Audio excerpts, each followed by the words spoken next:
Sir सबसे पहले मैं बड़ा परेशान हूं आजकल की बजट के बाद आम आदमी सोना कब खरीदे और सोना कब सस्ता होगा। ऐसा एक अर्थशास्त्री होने के नाते आपको तो आहट या खुशफुसाहट लगी गई होगी कि भैया ये समय है आम आदमी सोना खरीद ले। नहीं, सोना तो बजट के बाद अपने पीक से बहुत कम आया। 1,80,000 प्रति 10 ग्राम पहुंच गया था, आपको पता ही होगा। और वहां से गिर के एक समय पे लगभग 1,40,000 प्रति 10 ग्राम आ गया था।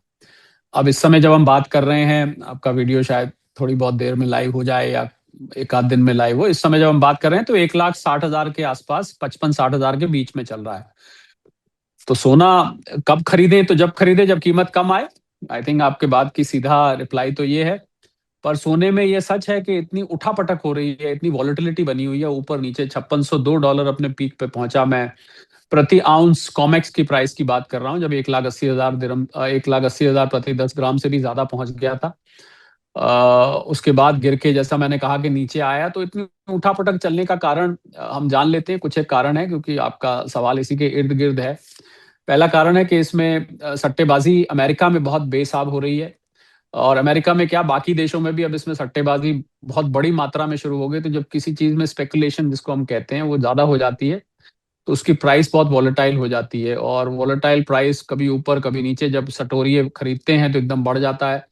जब वो एक भारी मात्रा में बेचते हैं, प्रॉफिट बुक करते हैं, तो नीचे आ जाता है। पर अच्छी बात यह है कि अब सोने ने एक बेस बनाना शुरू कर दिया है। वो बेस पहले $4,600 के आसपास बना था, यानी कि 1,40,45 के। अब ये बेस 1,50,000 और 1,60,000 प्रति 10 ग्राम का बेस बन रहा है।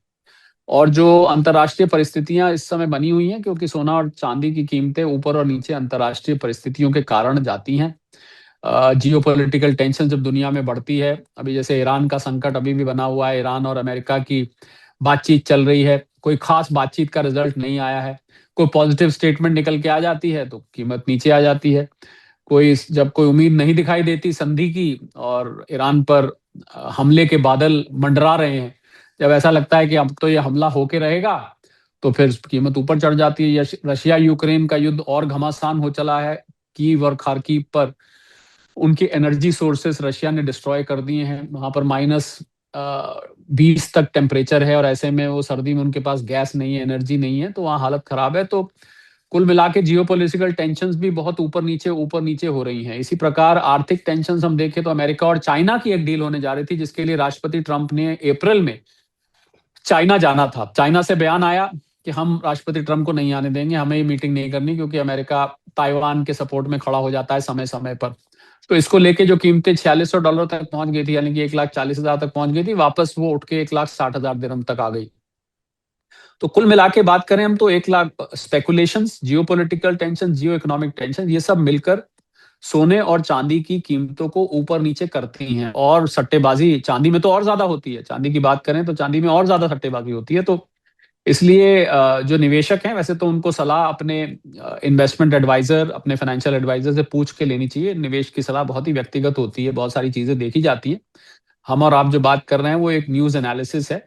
तो मुझे लग रहा है कि अगर सोने को ले आपने लिया हुआ है अगर, तो एक तो बार बार उसकी प्राइस रोजाना चेक ना करें। मैंने देखा है लोग उसको दिन में एक बार क्या, दिन में दो दो तीन तीन बार प्राइस चेक करने लगे।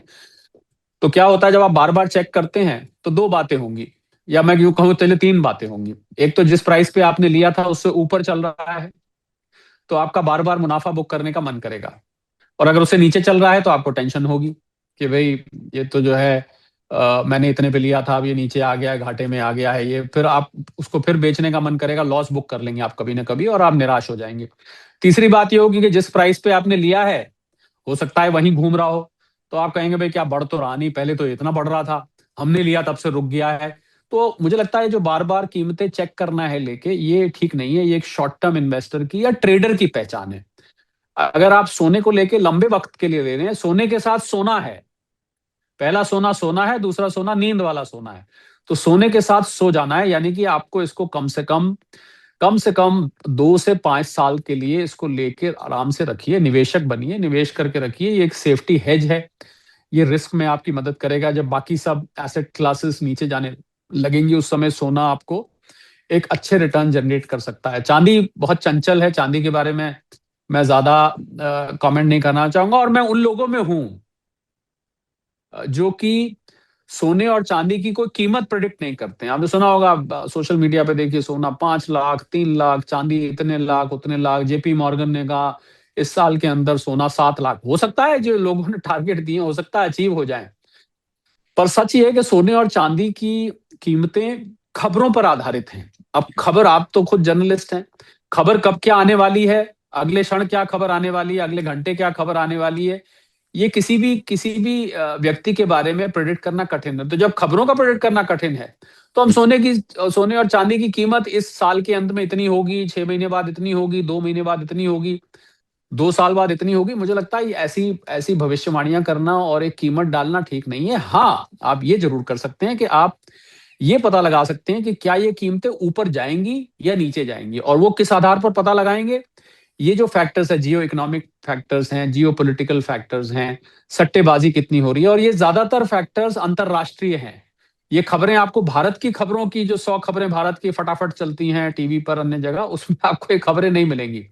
ये खबरें आपको खंगालनी पड़ेंगी, ये खबरें आपको निकालनी पड़ेंगी। मैं उम्मीद करता हूं कि स्टेट मिरर ऐसी खबरें लोगों तक लाता है जो अंतरराष्ट्रीय होती है, क्योंकि सोना और चांदी अंतरराष्ट्रीय कमोडिटीज हैं।